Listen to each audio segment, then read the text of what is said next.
for that. But we can do this in Nigeria. Am I wrong? This is the only country where you don't you can change the government anytime when the government misbehaves. They change prime minister. I've been here only 2-3 years. They've changed how many prime ministers under my stay. So they don't take nonsense. The government take care of them. Every citizen is important here. And so we have someone who has seen most of these things all around and said, yes, we'll do this. And I tell you, before most of us here will have many prayers and things about our country, all of our country, that's why we're here. I think most of our leaders have turned us to third world citizens. If not, we're supposed to be the best. As an economist, I will tell you, I don't see anything that we don't have in our country. And I don't see what is Australia standing on. 80% of them is on our immigration money first. Minus our labor. Well, they want to do the work. I'm not sitting up there work. I think I do many jobs here to sustain myself. When it's entertainment, when it's comedy in the weekend, I still work out. But I think there's someone that will tell us things more about ourselves and more about it. But before then, I think I have to welcome Mr. Odion himself here, who's here to welcome us officially, because I think he's the one heading here. I'm only anchoring it. I'm MC Bori. By name, most of you might have known me. But sir, see, yeah, Bori, no, I'm not that one. Don't start with me with your corruption thing, please. I'm just a comedian here, so don't start that with me. And I just to make people laugh at an event. So I think we'll have great students here, and some are coming. Our leaders too are coming. I think our patron might be on his way. This is also who hear from Odeo who welcome us here, and I'm telling you, you're very welcome. I'm happy seeing you're smiling. I know most of you share person, I don't know, but I have to know more here today. So please together and make one, Mr. Odeo, please. So to come and welcome them. Thank you. Okay, thank you all for coming this evening. It's been a journey, I would say. The first time we had to invite Sowore here, we had a disappointing change of dates, and everybody was skeptical about the fact that he may not come again. But we actually worked hard, and by God's grace, he's here tonight to meet with everyone, basically to interact with Nigerians in Australia. And I said to our team that we want to make his visit to Australia different to any other place he's been to around the globe. So I welcome you all to this evening gathering. Sowore is the focal point here, not me. Just like you and any other person. So I'll pass the mic on to Ibori to continue. But relax, enjoy your evening, and I assure you to be a great one. Thank you. Oh, sorry, forgive me. Just told me I didn't show the take back. Please, I'm no verse. We are sure I forgot. I was thinking it was the cheap clothes I wore, but this one is more expensive because the name inside said be serious. I think I will have to say some things first. Let me just see if I can see crack joke, but I don't know if I'm still strong again because it's been long. Because now I told them if I start cracking joke here, they won't take all these things serious. We want to be serious with this government. We want to take these people by shock. They brought name for us, but these are part of the people who we know. Nigerians will complain very well about most of the issues. And most of us who complain will still go back and go and vote those people that spoil the foundation for us. I told someone today, I was going to say, if you sit there and say, I saw Peter Obi, that's why I'm voting this one. No, don't do that. If you vote that one, you are spoiling your 8th, 9th generation, not me. I'm here hiding, but I'm scared. The one I'm here hiding is because of my own child, not because of my, but I have cousins, I have nephews, who are there, some will call me one day, and one day I will feel, someone is there. No matter anything happens to anyone back home, all of us here will feel it. If you like, put a deaf ear to it. If you like, have your citizenship, have anything you want to have on board. But once you get named Nigeria, we know ourselves now. They were even there, I see some driver, I was driving someone. I say, yeah, Nigeria, yeah, I think you see. But once we see us, we want to affiliate ourselves here. But when we go back home, we'll start using things to stop us. I saw bros, I don't know his religion, but you see me, bros, how far you people really? That is the thing. So we are good, we have the best people in the world. If you talk of education, the best is from here, sir. I won't lie to you, I know most of the students around. We have them here. Talk of a doctor, the first man I think he has a surgery office in the Gold Coast, Dr. Metisha Petro is from Nigeria here too. We have great people. Talk of talent pools, best in computer science in the Gold Coast was back from here, he helped them technology. We have great men in Nigeria, all from Australia. See our difference, I won't lie to you. We are there to be different. Am I wrong or right? If I'm not telling me we are different. So this time we can do it back home. What is the problem? There is no problem. The solution is we. Not them. They don't see. I ask someone one question. Once you ask me any difficulty, I ask you first, how far can you see? Those people there, they don't see far. They don't see beyond what's with him, and then so move forward. I told someone one day, I think mistakenly, they took lights a power, they call it power in Nigeria. You say, let me tell you Australian terms. If you say light, in Nigeria they call it light, here now power. Because I'm with you, I'm talking light. Because if I'm taking making joke there, I start using their terms, power, they will not know. But if you tell Australian man light, he don't know to be light too. Because now we light, but here they say power. I think mistakenly they took power in Nala, mistakenly where I stay. And yes, so we took power out in Nala one day, just like, well, I think at night, I think the storm was strong, seriously, and they took power that day. And then, do you know what happened? I was shocked. The government came to give us $1,000 because of things we bought in the fridge. I don't be citizen. I was shocked. Why? But Nigeria, I asked someone, I said, you know Nigeria, I'll take my house. We don't buy everything just because mistake they took it. Storm, not because it's a normal storm, a normal natural disaster now. It happened to read the power too. I will show you that they said $1,000. Why? Me and my family, because of why? They said we kept things inside the room, and that cost us power actually that day. So things might have. But we know how to before now. I mean, we know that. Why it is true, our rights now. Yeah, you know our rights. Yeah, we know the law was and our right work for us. And yes, we took it very well. I was shocked. The other day, somebody, there was storm. Now when the storm season, the rain was falling everywhere, flood. We see this thing happen. Now, like you see people hold their shoe and trousers walking past. Those big men builders forget the pattern to make those units pack out and use those things to recycle them for other things they don't know. But yeah, you see, I was shocked. The students like, the rain, what is rain? You don't want to pass the flood. The next stop road, they made other access for them to pass, and they pass good roads. And they see that. You see, even the business way should push road to pass now. Modernizing the road. Under many days, new roads. These things we can do it in our country. And so we support our own. It's not easy. Before, I know our power support us in my house, don't worry. That time, mom would call, Ibori, once they flash the light, they don't bring it, they flash. We won't pay for estimated B. Let me show you. We pay on hand. Once they come, oh, you're supposed to have like take B. They start up. They don't have to, but you must pay.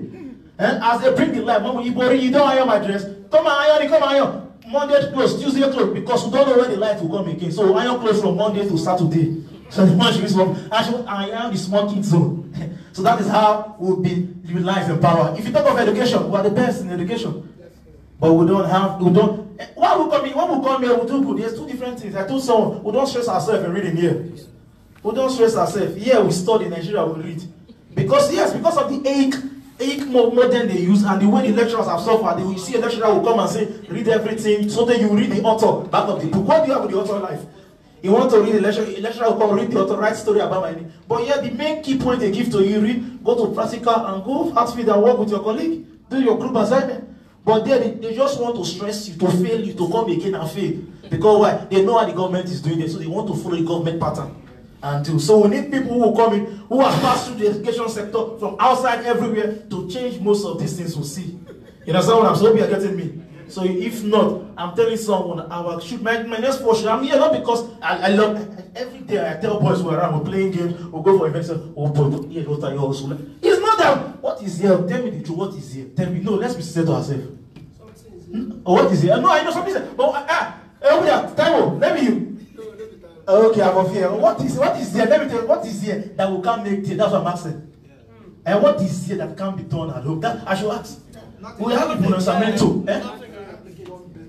Oh, sorry, forgive me. That can be done. Help me, God. My linguistic can fail better. That can be done better. I fail, don't worry. What is your still exam? I get 12. Sorry, don't feel bad for Nigeria. This man too is tired for Nigeria. He fell out for collaboration. He said he's sick and tired. You too, don't feel bad. The change is coming. So we should all support him.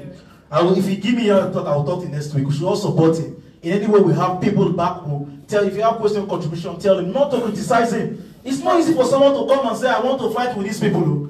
These people, no matter how you talk, they are too cool and they know themselves now. Are you deceiving me? I know people, if I'm Australian now, if I want to eat, I know the house people are coming to your house. Ibori, you are coming, come open my door. I know, so they know themselves. There's no, if you like, that's how the other one came, he carry pastor come. Oh, the pastor is good, we like him, let's follow him. Now you're carried Obi, we know Obi has record. But can you talk when the other one said no? They will start having VP and this thing clash. That is the truth. And then you start fighting battles. So we should all know the truth and know how to support our own. No matter how, it's not a matter of tribalism, whether you're in Joe Rivers, Calabari, outside Yoruba. No, it's a matter of Nigeria. Let's stand for Nigeria. I love Nigeria, and so you do. Do you love your country, please? Yeah, you should have to love your country. There's no place like home. No matter, I think, no matter how you think you fly, you're a chicken among the birds. I've met many Nigerians who have citizens born here. No matter how you think you fly, the fowls, you're a chicken fowl among the birds or eagles who fly. The one they're in their country, their eagles, they fly higher. So when you fly, there's a ditch you reach and you come down because it's not your land.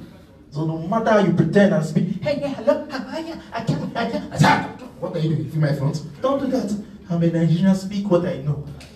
That's what I tell them. So please, we will start getting contribution for you, or if you want to choose yourself, tell yourself, giving contributions, say questions. He's ready. He's actually, yeah, I see his eyes. I don't know if you have slept, sir. Yeah, I'm always ready. Some people say, many of my friends, I told them, some people say he's not fit. He don't know, he has something like experience. It's not that he has the experience full by himself. Hurricane Hurricane. The other man, I saw a minister, I think, what's his name? That also have NYSC. I don't know, that minister. I think information, I think it's our communication. I've forgotten his name. Communication. That communication. Oh, Shitu. Shitu, but she know that doesn't have NYSC. Still asking question too. Consequential. That was the grammar he brought. So he has been labeled many names. But truth is, where they push more names, that is where the victory will come. We should not doubt, don't see. The more we talk about it, the more we project on our Snap, on our Facebook, Instagram, tell people, that is how they will tell others. They will know, this thing is serious. So those people there, they have the origin of money, of which they've eaten my own generation, my money, my 3-4 generation. That's what they've eaten. That's the truth. That's what we're suffering, nothing else. Those people who die in Libya, they are your people. You might know one of them. If you don't know them, if you can't 6-step generation, they link to someone here in this room. If I'm lying, I don't know. But I'm saying it's true. Yeah, you're right. Yes. And the more we take speedy shape, the more will occur. If you don't take shape now, that's the truth. I won't lie to you. If you don't take action, if you don't take excuse and say, let's correct this wrong that has been done, more catastrophe will happen in that country. More. The killing, the fighting, we can do it. I was telling someone, why do they allow arms for everyone?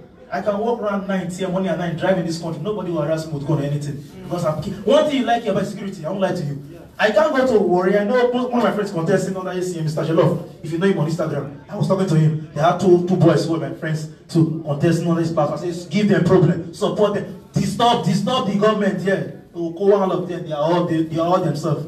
They don't want to lead the corridor of power. It's just for themselves and their kids. That is all. Bewitch it. I wish he was the son of one of them. You will see, they will not ask, nobody will ask questions. They will say, oh, you are pushing, let him go. So he will give us small bread from up to eat. You understand? So everyone wants to complain the government is bad. But these same people that complain the government is bad will still go back and go and vote someone who has affiliation with that same bad government. If Obasanjo government was part of corruption, they don't see a reason why any of his ministers or anybody should come back and contest. Oh, I'm talking. Okay.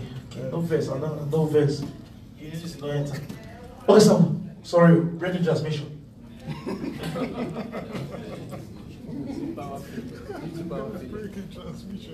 ACC, take it back.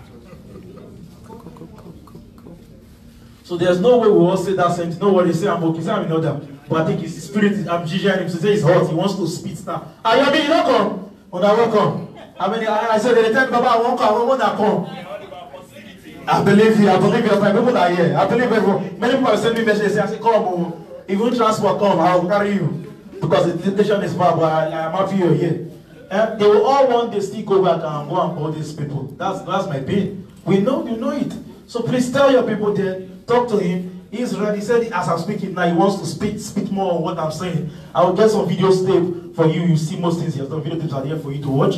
And everything, I think, I don't know if I'm the right person to hand over to him. I don't know, because the person who they say I should bring up to stage is someone, I think I started in his profile. When I think I watched Sarah reporters, I think I watched group, I don't know more about him personally. But when I watched Charlie Boy, the first riot they went in Abuja, that Charlie Boy was tear gas. And that was, I said, who is this man? And who are these people that have this strength to do this thing in this regime? And when I checked out Charlie Boy's tear gas, the former time, the first tear gas, that's when I started seeing his profile. Like, let me see Google. And I started seeing, okay. I started seeing most of his things. So please, I can't say much. They want to help me and put things about this. Put us together, please. Everyone come standing as a great welcome. Omoyele Sowore, please. Celebrate him for me. Please celebrate this man. See what he has done. Please look up the projector. This man has been in the struggle for 20 years. He has tried to put himself, make a mark. If it was, I wish he was an elite son, he would be part of our history books. which will be reading, part of those who fought Babangida, those men who they say they cannot. As a young 17 years old boy, you know what it is to be a 17 years old boy.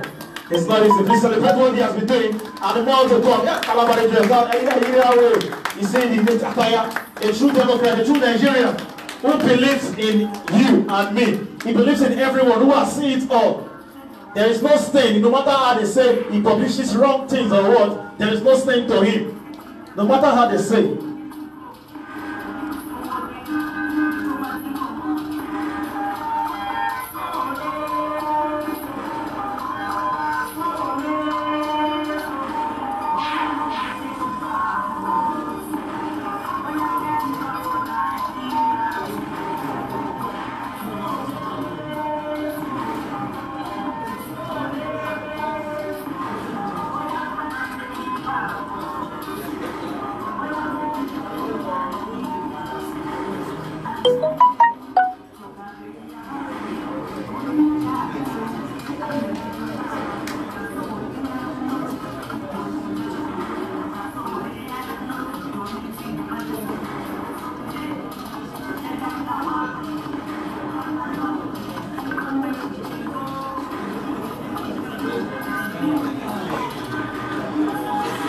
Let's put your hands together for that as you watch this profile there, you see. So you all know what is happening. It's not that this is someone who is not ready for it. It's someone who has been sitting keenly watching the job and is ready to take this steadyship of state with us. So he's ready. He has seen everything. He has walked around the globe. If he's not ready, he won't be traveling around soliciting your help. The rest people don't want you. If they enter office, they won't think of the 17, 18, 19, 20 in office. They will look for a 19 years old, 98 years old man to come ahead you. And those people are one generation. Not that we're insulting them, no. They don't have something to offer. They can't see far. As a young boy, iPhone 10 or iPhone 12 can see. They are seeing iPhone 1. Why would have the modern one of technology? Please celebrate him for me.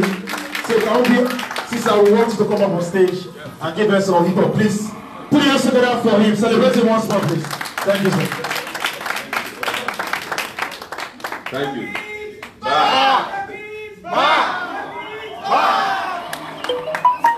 AAC, take it back. AAC, take it back. Take it back. Action. Thank you so much. I cannot do without thanking the organizers of this event. I never thought it would be possible to get to this place by today. And by the way, this is the longest trip I've ever taken in my life. Welcome to Australia. Considering that I studied geography, it's the first time that I've been in practical geography for my entire life. It took me, I started traveling here since Monday night from Nigeria, and I didn't get here until Wednesday morning. And when I called back home, they said it's still Tuesday in Nigeria. So the world is huge. I have to thank you for making this possible for us to come, share our ideas, interact and engage regarding the most important topic on the continent of Africa today, which is Nigeria. And I have said it several times that you know, the biggest challenge I face as a Nigerian abroad, having lived abroad for 19 years, is the challenge from other Africans. Africans who stop me on the road and said, what is wrong with you people in Nigeria? As if their own destiny and future relies on Nigeria getting it right. You know, I met South Africans who naturally you think are doing better than us, who are saying they are hanging on to you know, our trousers and say, please get it right in Nigeria so that we can be proud to be Africans. I've met Ethiopians, Eritreans, I've met Egyptians, you know, Moroccans, Angolans, I've met Ghanaians, I've met Senegalese people all over. Everybody is saying the same thing, that we want Nigeria to get it right. We want Nigeria to be the place of pride so that as Africans, we can be proud of our continent of Africa. So I'm happy to announce to you that we are on the verge of doing that. We are on the verge of taking Nigeria from oblivion into a glorious nation come next year. And that is the reason I decided that I will make this trip no matter how long it will take. In a few days, thank you. In a few days, our election campaigning will start. Specifically on November 18 is when officially we can commence having rallies to declare our intention to become the presidency, to become the president of Nigeria. And we have officially, as a new political party, submitted our nomination to INEC. So officially, I'm a candidate of the African Action Congress of Nigeria.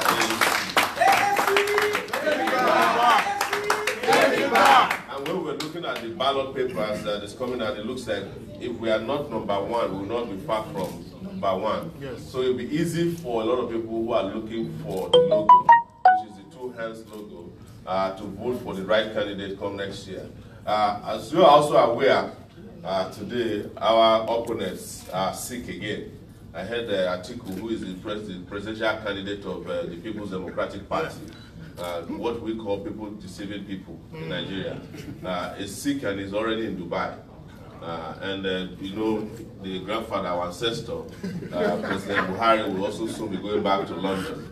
So no country in the world should be cursed with this kind of politicians. I have nothing against old people, and I say this all the time, because there are a lot of responsible old people in Nigeria, including my grandmother, who is 95 years old. But our problem is with the age of the ideas. We have obsolete ideas, obsolete thinkers, analog thinkers running a digital society. It should not happen to a country where 70% of Nigerians are below the age of 30. But the people who are governing Nigeria are older than the Nigerian nation. Nigeria is 58 years old. Buhari is about 80 years old. And we are also happy to inform you that we just nominated our vice presidential candidate, who is a public health professional.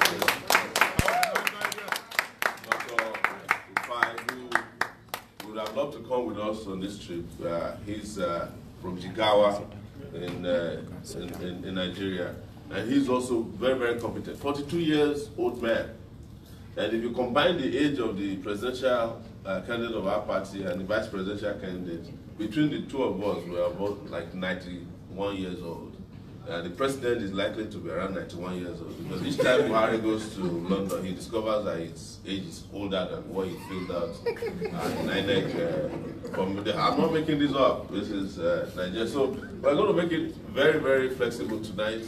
I've flown and traveled several miles to get here. I don't want to complicate the conversation by talking over you. I want to talk to you, and I want us to talk to each other. You mostly know what is wrong with Nigeria, so I don't need to repeat it. The reason why you are here is the reason why Nigeria is the way it is. And I understand, having lived abroad for 19 years, that if there's anything Nigerians who are living abroad want to do is to buy a ticket and return home. Yes. And no matter how beautiful where we live is, we always want to go back home. It's everywhere you meet two Nigerians having a conversation. You know, they are discussing about Nigeria. There's no question about it. They might be living in paradise. They'd love to go back to or be connected with home. Every time you wake up here, if it's not Nigerian time, you have not woken up. When I've lived in the US for 19 years, I wake up at 2 a.m. in the morning, which is they are 8 a.m. or 9 a.m. And you know how it is at home. They'll call you, and if you pick up your phone and say you are sleeping, say, well, if you are sleeping, why do you pick up the phone? They challenge you. Nigerians don't waste time. Because when they are calling you, there's a reason for calling you. And they don't call you frivolously. If you get a frivolous call, it's a precursor to the real call. You know, I joke about it all the time. You know, with WhatsApp, with first sending you, you know, they'll be praying for you on WhatsApp, all kinds of things, and they greet for everything in Nigeria. Happy month ending, happy beginning of the end month. Good morning, good evening. They greet you for everything. And if you are not getting the message, then you start getting proverbs. And, you know, that if you are climbing up, don't forget the people that was there when you are climbing up. So that when you are coming down, you beat them there. But I always tell people who say me that, and say, you don't have to be there where people are climbing up. Let all climb up together. Yes. And then we can destroy the ladder and stay at the top. There is no reason having the bottom overcrowded all the time. And I'm saying this because it is the way our leaders have done and destroyed Nigeria. They've kept a lot of people purposely and intentionally at the bottom so that they can continue to run Nigeria in a manner that makes it possible for them to get whatever they want whenever they want it. So you imagine there is a policy of impoverization of Nigerians, make you poor. There's a policy of the education of Nigerians, make you ignorant, so that you will never understand how to fight the system. So that whenever they bring 5 naira or 5,000 naira, you will fall for it. And people have to start asking themselves, how do someone who was there in 1983, an NGO or a board member of a company, come back to Nigeria in 2014, 2015, given another opportunity, did nothing? I mean, it's 3 years, we are going to the next few months, it will be 4 years that Buhari has been in office. Did absolutely nothing. In fact, if Buhari did anything in office at all, he's sending his children to school in London and sending himself to hospital in London.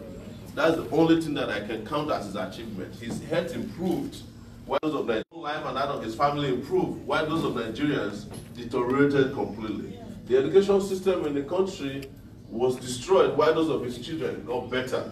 His wife got richer. At one point, they had to arrest a guy who was in possession of 2.5 billion naira, one of her assistants, while those of Nigerians, deteriorated. Nigeria became the poverty capital of the world under Buhari, when he became one of probably the richest people on earth as president of Nigeria.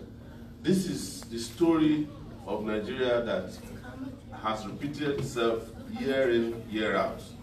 And again, we're about to repeat history.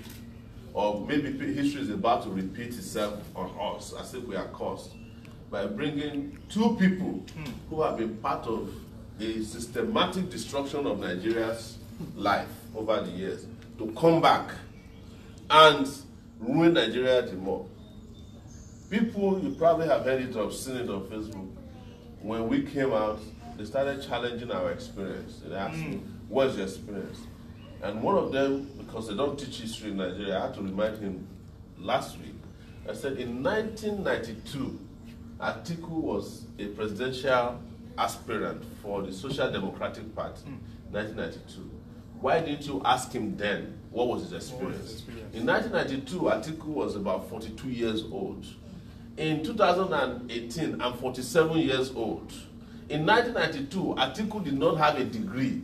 In 2018, I have a master's degree in public administration. In 1992, Atiku had never traveled abroad, perhaps to as many countries that I have been. In 2018, I've probably been to about 30 countries, and you are asking me if I have experience. In 1992, Atiku had never been known to do anything for Nigeria, including even till now. In 1993, I was already fighting for democracy, standing behind Abiola, who won the election that Atiku lost in 1992. And you're asking me about my experience. The only experience, of course, that I don't have is that I have not been part of the people who rob in Nigeria. I have not been part of the gang that is assassinating people.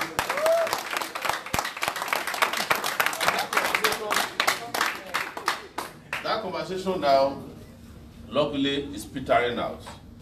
Why are people having this kind of conversation? Because they don't teach history in our curriculum. It has been expunged from our curriculum. If they taught history, we would have known the criminals amongst us. If you walk into Australia today and you send your children to school, they will tell them they are heroes and they are villains. Right? In Nigeria, our villains are taught to us as our heroes because they don't teach them in school. We see the way they become heroes by dashing money to our people. And they don't dash us their own money. They are dashing us the money that they stole from us over the years. Atiku just bought the presidential candidacy of the PDP with $5,000 handed over to delegates, over 3,000 delegates from across the country. Nobody can deny it. He's not even denying it.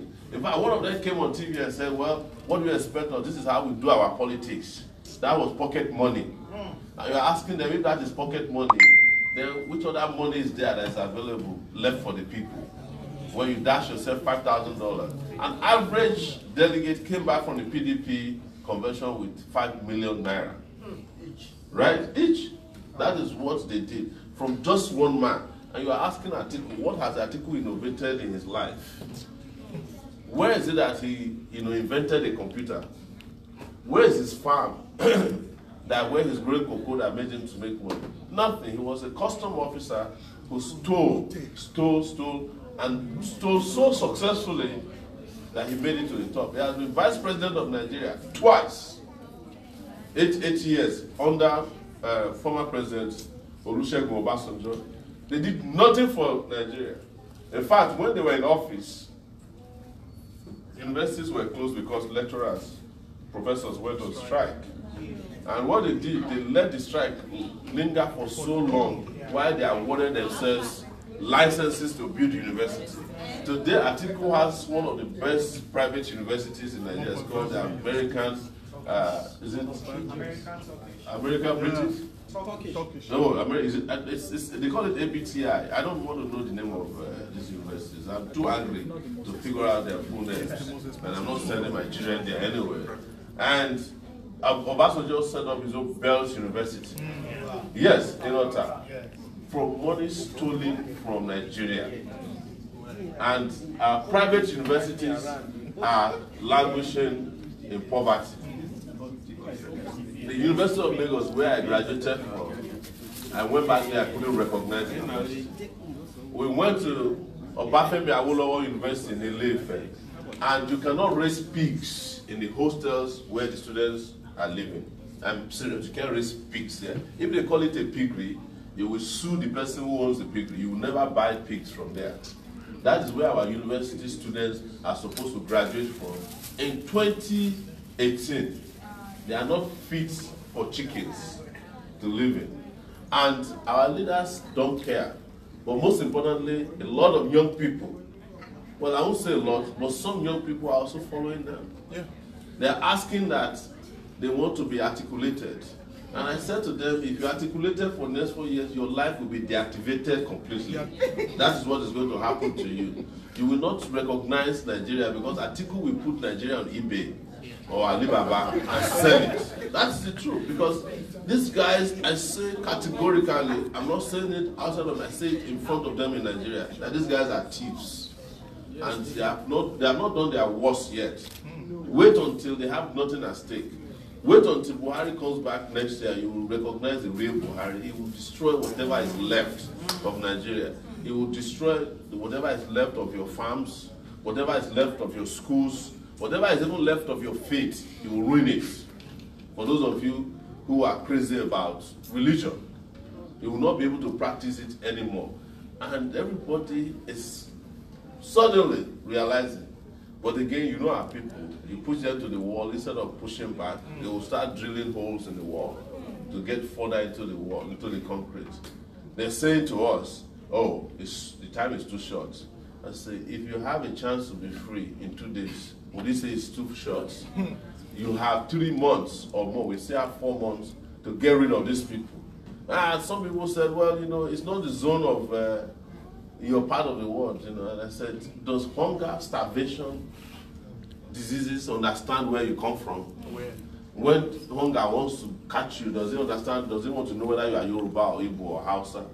Or when a road accident is about to claim an entire generation of people, does it understand where you come from? Today, before I arrived here, some of our members in the Delta State, in Agbaro, were driving in a private car, and the car, because the bridges don't have railings, guard railings on them, plunged into the river. 2 of them survived. We haven't found 3 of them as we speak now. We don't know whether they are dead or alive. And this situation has been there for a long time in Delta State, where a governor who spent 13 years in jail, Ibori, not your Ibori.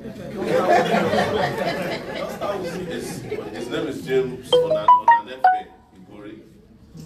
He stole so much money from there that at the time he had a Bentley that he bought and parked in a private apartment, a private house in London that he had never driven before.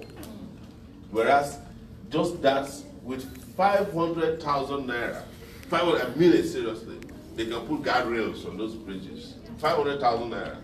So let's assume that it's not 5, let's say 5 million naira.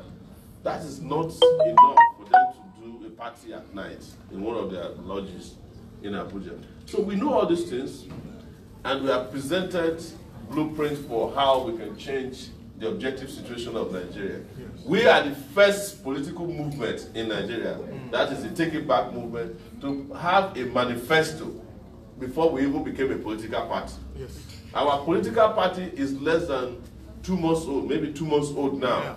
And it became the 3rd most popular political party in Nigeria within 2 months. The PDP has been around for close to 19 years. The APC has been around for 4 years. They cannot boast of the kind of grassroots support we have. They claim that they have structures. We travel around the country. We can't find any structures that they have. None. The only structure they have are all these, retail outlets for corruption and manipulation of the process. So they will have an APC strongman at a parking lot in Benin, or garage as they call it, with guns, and when it's time for election, they bring them out, force everybody, they bribe who they can bribe, kill who they can kill. They win the election after taking away the ballot paper, rigging the election. And I said to people, if APC were to have structures, do they need to bribe people during the election in Ekiti State? Do they need to do what they did in Osun State? It tells you that they don't have any structures anywhere. But as we speak today, we have structures activated in all the 774 local governments in Nigeria. People are there working for us. If you go on Facebook today, there is no political party who can compete with us on Facebook, because people are conscious and aware. And at the time, they started calling us Facebook political party. They claim that I'm a Facebook presidential aspirant. But when we started going all over Nigeria, as you saw, in fact, some of the pictures I was shown to you in the slideshow you just watched, I'd never seen them before. We went from Lagos all the way to Jalingo in Taraba State. On our way back, I met, as you see, a herdsman. We went into villages and went everywhere. And people, I can tell you, Nigeria is vastly ungoverned territory. There's no government in almost 90% of Nigeria. Government is only situated in capital cities, Abuja, Lagos. But what they even call government in Nigeria cannot serve as a local government here in Australia. Yes, the state of Queensland, I was told today, is bigger than the country of Nigeria. Yes. And you can imagine the infrastructure. When we were coming from the airport, I was filming. I think we filmed for almost 40 minutes. We were filming the roads, and we went to my sister's hospital, and somebody said, "Why, my God, see hospital," and it was that, I was telling them, it sounded like I did say, if you are getting to this hospital, before you even arrive at the hospital, you start feeling well, because you know that your salvation lies behind the emergency door. But in Nigeria, when you arrive at the hospital, you know that you are in trouble. It's what it is. That places can be governed and governed right. Yes. Today, right, I think it was Egypt that just launched or commissioned I think it's about 17,000 megawatts of electricity. And it was built within 2.5 years. Yesterday, or day before yesterday, China commissioned one of the longest bridges in the world between Hong Kong and mainland China for about $7 billion, I think they built it for, right? It didn't take that long. A lot of countries are commissioning projects, wondrous projects, right?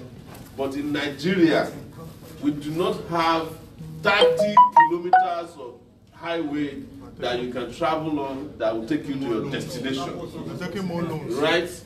And we are today $80 billion in debt, and we have nothing to show for it. If you have been on Facebook probably recently, you would have seen an infographic on the Prime Minister of India, Modi, what he has done in the last 4 years. And he tried so much that they said when he came, there are about thousands of villages without electricity. Today there's zero village, or there's no village without electricity in India, as of today. And he did it in the last 4 years. So I'm asking you, Nigerians, as you're watching me all over, we just did 4 years. If I cannot deliver on 24,000 megawatts of electricity in 4 years, I'm going to resign before I even complete my tenure.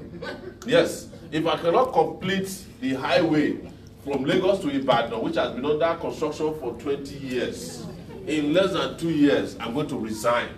If I cannot finish the Lagos or Benin Expressway, which has been under refurbishment for the last 30 years, I'm going to resign if I cannot do it in 2 years. If I cannot provide you clear direction of a high-speed train from Lagos to Calabar in 4 years, I'm going to resign. Because these are possibilities that are very easy to accomplish in less than 4 years, likely because of technology. But in Nigeria, there is nothing that is started that has ever been completed. Right? It's the reason why our successive governments are always projecting beyond the tenure of the person in power. Somebody whose tenure is going to end in 2019, we have a vision 2030 for Nigeria. What is your business with a vision that is beyond your own vision? Right? When you cannot see beyond your nose, why are you projecting beyond? Why are you projecting towards 2020 when you cannot do even complete road in 2019? Why don't you stick within your own lane, as we say in Nigeria, stay in your lane? But the thing is that we don't even have visionaries as leaders. For someone to have vision, you must be a visionary person. And vision must be met with action for a country to make progress. It is the reason why you are happy to be here and you love it, because some of you in another year or so will be buying driverless cars. And it's not that you are driving your car will be driving you to your destination. So many of you perhaps now even have cars that no longer use petrol, electric cars.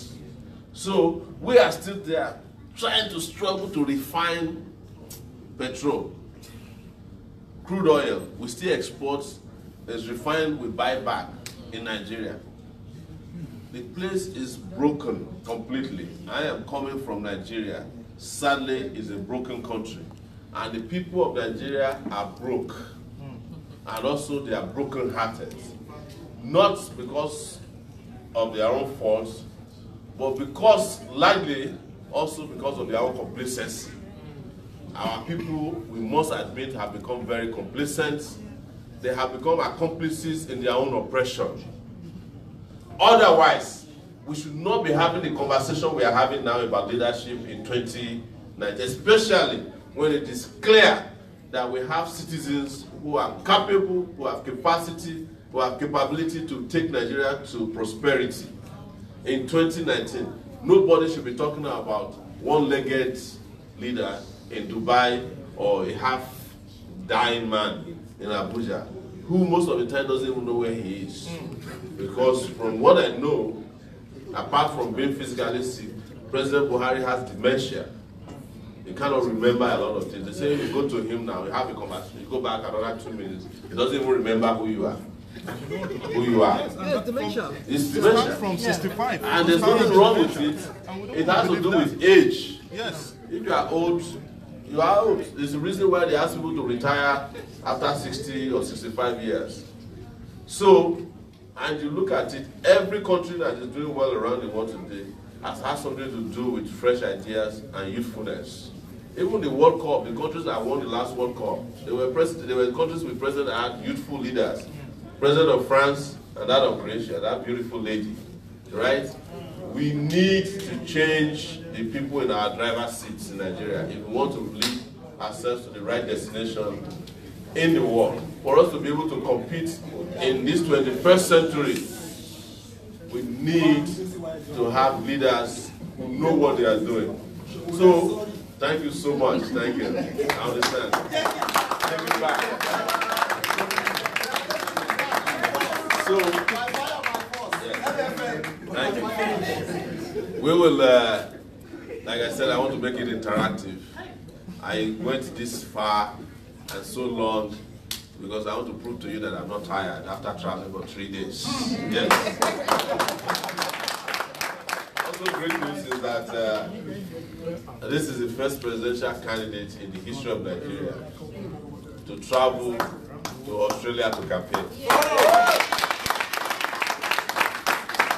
searched everywhere and never found the record anywhere that any presidential candidate who is aspiring to rule or lead Nigeria has ever traveled as far as Australia.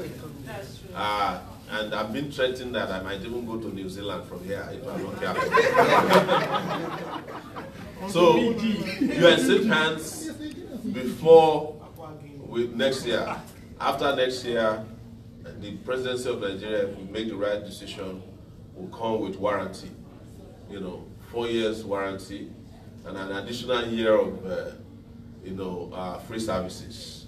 Because after I finish my tenure, if I do the first 4 years, I'll be around to help anybody who becomes president of Nigeria to continue to give them direction on how best to rule Nigeria or how best to lead Nigerians to prosperity, peace, and progress. So on that note, I've been told you guys have a lot of questions, and I know you guys always come to events like this loaded with questions. And I'm also here with the best possible answers. I don't want to arrogantly claim that I have all the answers. In fact, the reason why I love this engagement is because some of the answers we don't have, we have been able to get them from these town hall meetings. Because a lot of Nigerians are out there. And this is what breaks my heart a lot, is how many Nigerians we have out there who are so skillful that they can run Nigeria remotely from wherever they are. And how many Nigerians who are so patriotic are willing to pack their bags and go to Nigeria to help, even for free, if we provide the objective conditions for Nigeria to be the nation that they can come back to and they can be proud of. But as I always say, it has to start even with the airport, right? Nigeria must have an airport that you can land into and feel free and safe. We have one of the worst airports in the world. I just came from Murtala Mohammed Airport the other day. Even common bulb to change the bulb. It's common lighting, It's always heartbreaking. You don't even want to go to the toilet when you are leaving or arriving. A country that cannot maintain 4 toilets at the airport probably cannot maintain anything. That's the kind of leadership we have. So thank you so much, and I'll take your questions. Who is moderating the Q&A? There's no more one mic, that's the problem. All right, no problem. If you have questions. And I have to thank those of you who have just arrived to the meeting. Thanks for coming late. I came from Nigeria and I came earlier before you. Please put your hands together for celebrating. This is the type of leadership they want. Someone who can assess you, who can relate with you, who can tell you the reasons why that happened. If someone enters power in 6 months, I can't tell you why you can't make best brains as prime ministers or ministers of power or anything, then you ask who is that person. You understand? This is someone who is ready to lead. And so if you have questions, I think my brother will be here to give you a number. I think 30 or 45 minutes will happen, because I know most people have contributions, some have questions, have things to say. So I don't know if you signify. And the exit. So the plan is, let's raise up our hands. If you have questions, we're going to give you numbers. Then if you feel you don't want to say it out, we have writing materials there, we're going to give it to you. You can write it down, we're going to read it to him. So it's here for us. So feel free, ask that question, that contribution. I know some of us have those, you want to ask that question, please go ahead and ask. So let's raise up our hands and we'll just give us number and we'll take it off from there. Questions, please. 1. Number 2. Number 3, don't forget that number, please. 4 and 5, 6, 7, 8, 9, 10, 11. Oh, it's 9. Can we raise it? Let's raise up our hands again, please. Please, can you raise it up, please? Please, please. Okay, I will start again. I'm starting from 1. You yourself, yes. Number 1, number 2, number 3, number 4, 5, 6, 7, 8, 9, 10, 11, 12, and 13. 13. Okay, 14. Okay, so once one boy is raised here, number 15, I'm going to recognize him. 15. So we're going to start with.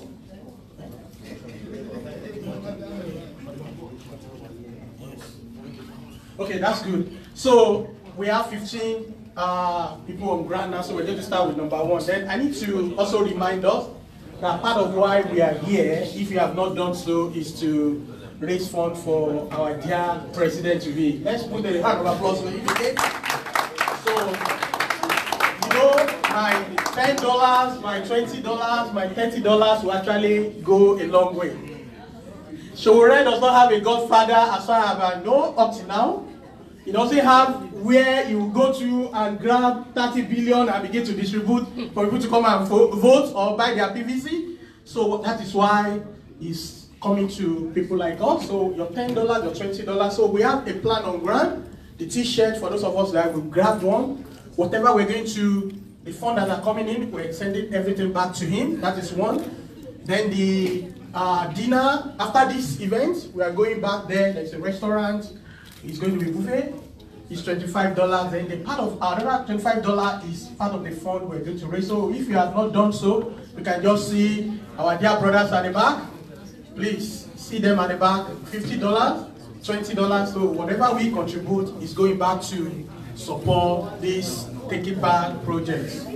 Do we understand that, please? I need to tell us also that this event has been put together by just our wonderful brother and sister here. Let's put our hands together.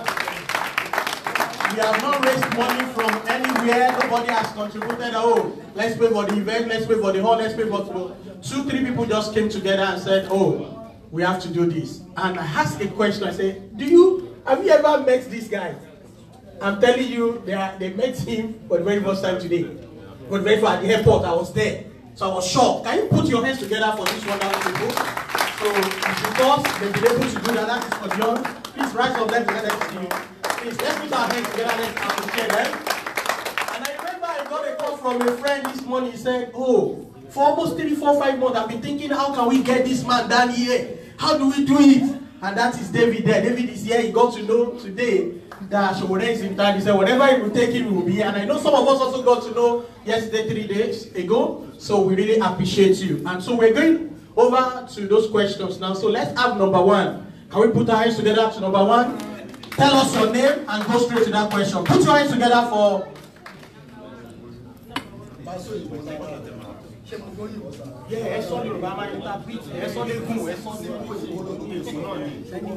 Even if you can say it in French, yes. Interpret.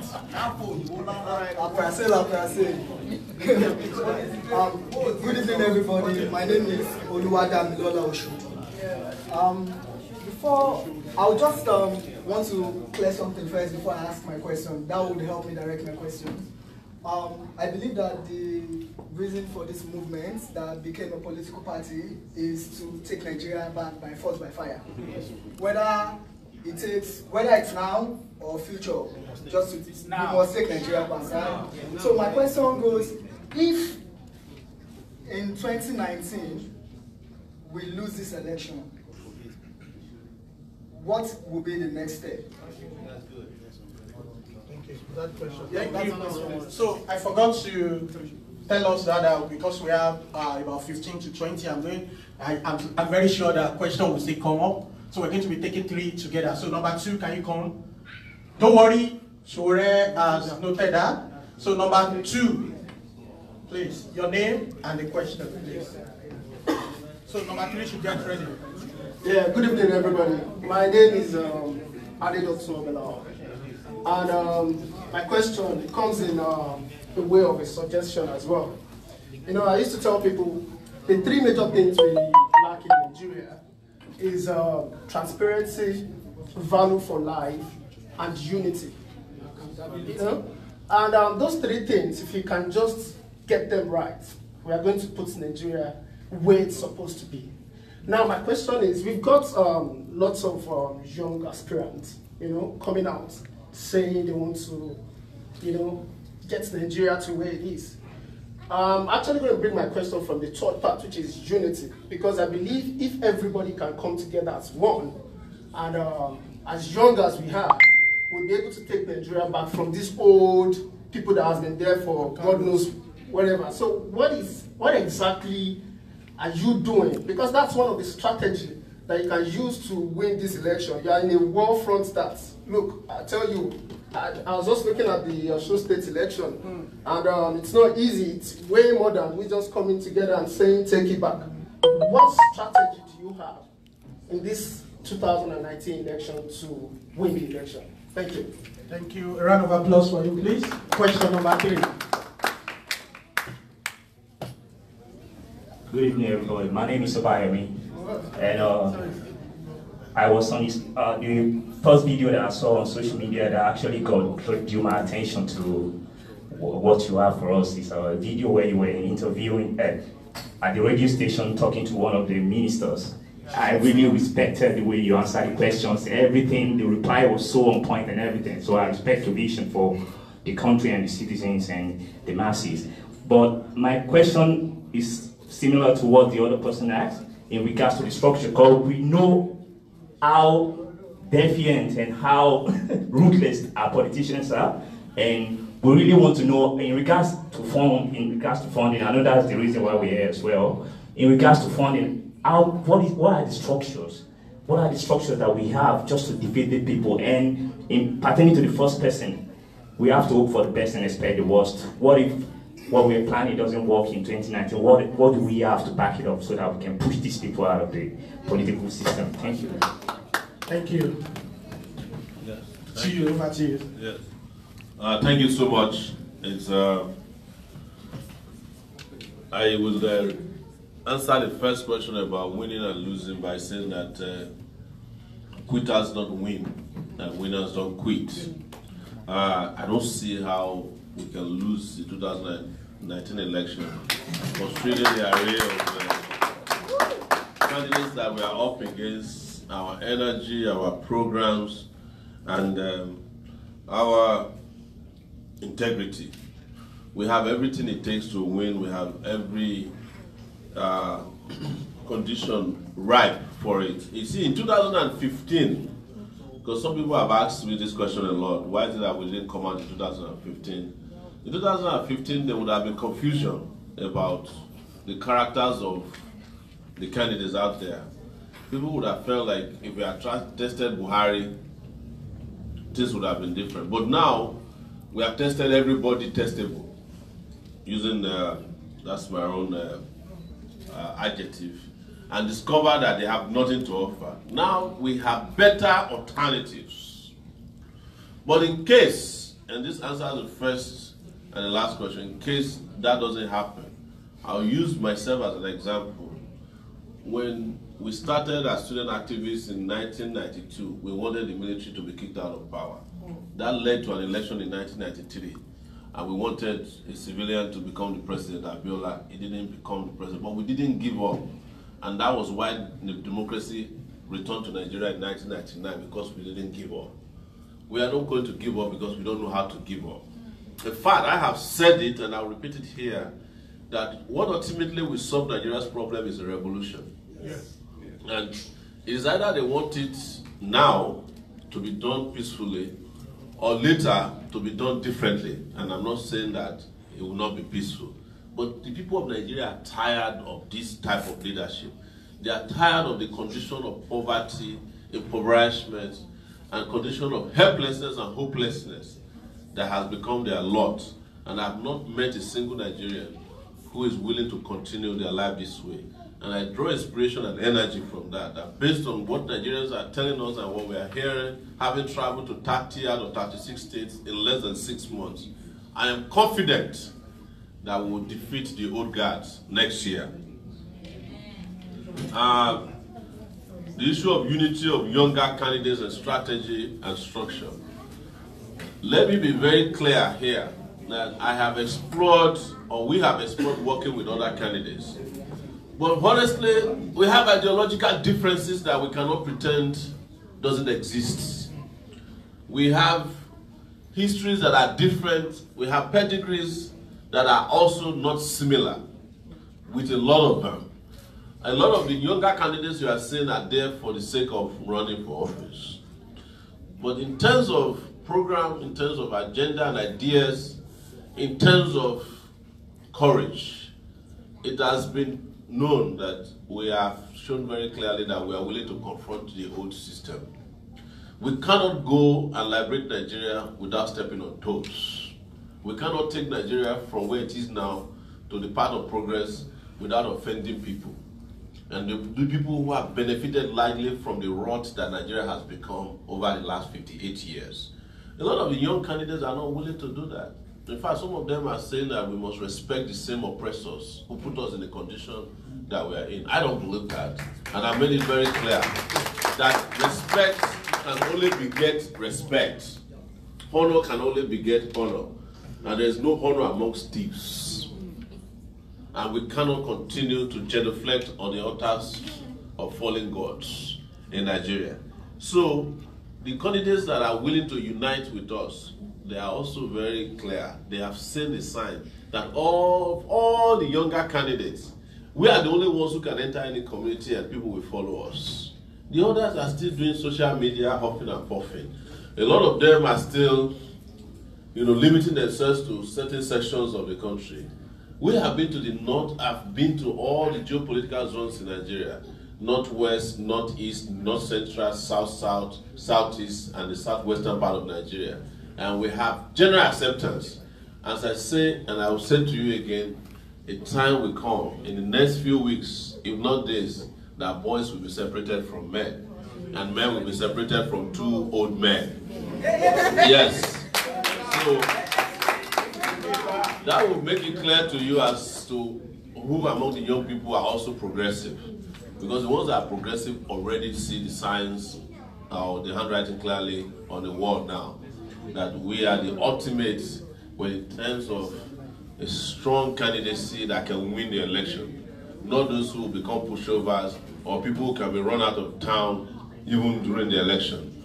There is nothing, I'm telling you, there's nothing that hasn't happened to me in the last 6 months, as you guys know. I've been arrested for campaigning in front of ShopRite. I've been tear gassed in the palace of a traditional ruler. I've been harassed by the police. I've been called all kinds of names. In fact, a lot of people said that our campaign will not last 2 weeks. And here we are. 8 months later, we're in Australia. Of all places, Australia. And we are not going for a kangaroo election. It's got to be real. So we will unite. It will be not a unity of candidates. It will be a unity of purpose in the election. Thank you so much. Now I'll take next 3 questions. Hopefully I answered your question. Thank you. Yeah, if you feel the questions were not properly answered, just note it down. We'll come back to that. And because of our time, you feel your question has been asked and answered. Don't just wave to me and we'll take your number out. Is that okay? So please, let's have number 4, 5, and 6. Number 4. Thank you. Everybody take it back. Action! Take it back. Action! My name is Adetunji. I will want to start my question this way. Just before coming here, I was a lecturer at the Federal University of Technology in Akure. And somehow this morning I was discussing with a colleague at KUT. And I was trying to advertise the fact that you're coming and I would love you to come around. So we were discussing and we were looking into the fact that you mentioned that minimum wage you're going to put jack up to 100,000 and youth corporates can get 50,000 per month. And then we were actually looking into the direction of whether your government, because we know that you're coming into power, we were looking at whether your government will, as possibly as you've seen around in developed nations of the world, developed countries, tie productivity to income or to wages. This is what I mean. I have a number of senior lecturers, associate profs and professors who does not really have, once they get to that peak, you hardly have anything they are doing in the university. They collect the money, and aside from that, an average person who is collecting 100,000, for instance, might have a whole number of, several hours that are moribund, not really, doing anything. We're looking at a situation where if minimum wage is that high, some people can possibly work for maybe 4 or 5 hours and then could still get engaged in some other places to work, while some other, millions of Nigerians who does not have a job can come up again for a few hours. So that one, I understand that your idea is Nigerians are living on some very, very unimaginable wage.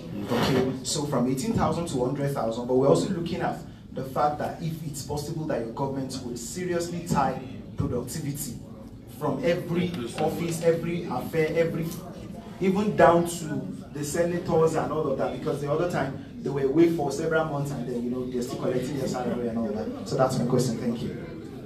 Thank you. Question number 5.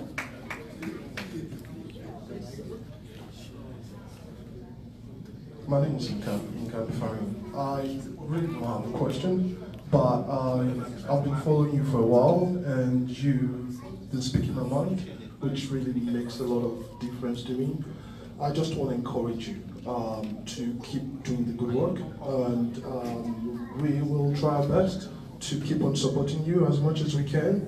And most of the questions that I would really want to ask, I've heard you answering them online, which is very good. Just be strong and keep on the good work, and one day would definitely want to see Nigeria get better. Thank you. Round of applause, please. Thank you. Question number 6. Welcome, Mr. Sowore. Good evening, all. My name is Zupong. Yeah, and I want to say something. First of all, I want to really encourage you and to thank you for your courage for taking this up. Why most of us are here is because we've always hoped for someone to do this. So you're doing the right thing. In saying that, there is something very important I would like you to take note of. And that's, I work in the government here. And one of the things I have found out is the fact that what we most times feel is a problem from outside, most times is not really the problem. That's the number one point. The second one is that, you see, in Nigeria, we've always thought, or I always thought, a lot of people think that the problem in Nigeria is corruption. Yes, corruption is a big problem, I agree. But there's an angle to the problem that has not really been considered. And it's part of the reason why the present government has not succeeded, and some other governments have not succeeded. Now, what is that problem? Competence. Now, there are 2 angles to the problem. One is corruption. The other aspect is people not occupying positions that they are not fit for. And because of that, they are not able to deliver, even if they wanted to deliver. So I would like you to take that on board. I know this is election time, so during election time, the concern is always with winning. But my advice to you would be, when you constitute, I believe you win, when you constitute office, really think about competence in terms of delivery of the things that you have in mind. It's very important. The last one would be international collaboration. I think one aspect that we have missed, Nigeria has missed as a country, is always thinking that we can solve our problem in isolation. No nation of the world in this present age can develop in isolation. We need to collaborate. And people have this notion that the Western countries are our problem, America is against us, this country is against. That is not true. The truth is, if we collaborate properly, going in there with negotiating on the basis of a fair deal, we can actually get a fair deal from international collaborations. So these are my very 3 points. Number one is that the problem from outside, most times when you get in, it's not always really the problem when you get in. The second one is that competence is a big part of the problem, which is not often being considered. And the third one is that international collaboration is very important, and we cannot develop in isolation. Thank you. Thank you. I think we have 4, 5, 6 now. Yeah. Thank you. We're number 6. Adetunji asked about minimum wage and productivity. I completely agree with you, and that is exactly what we set to do. Yeah, if you have watched some of our town hall meetings, you have heard me say that I intend to encourage any Nigerian federal worker who has spent 25 years upwards to buy out of the system. What is buying out? If you have spent 25 years and you want to take early retirement, I'll pay you what you would have been paid as if you retired. So that fresh hands and fresh ideas can come into it. A lot of people who are our civil servants don't know what they are doing in office anymore. A lot of people who are our lecturers are no longer teaching what the rest of the world is teaching today. A friend of mine did chemical engineering in Nigeria, got a first class, went to teach in a community college in the US. The students were the ones teaching him the first day of class because he came with IUPAC. You remember what is IUPAC? That's what the lecturers taught him. He didn't know that what had moved about 4 different levels away from that. And that's all he knew. So it's important that we start replacing all the old hands, all the obsolete people and ideas, but we cannot do it by forcing them out. We have to incentivize their exit so that they can have dignified exit from the system. And with regards to productivity as well, we need to turn Nigeria into a 24-hour economy.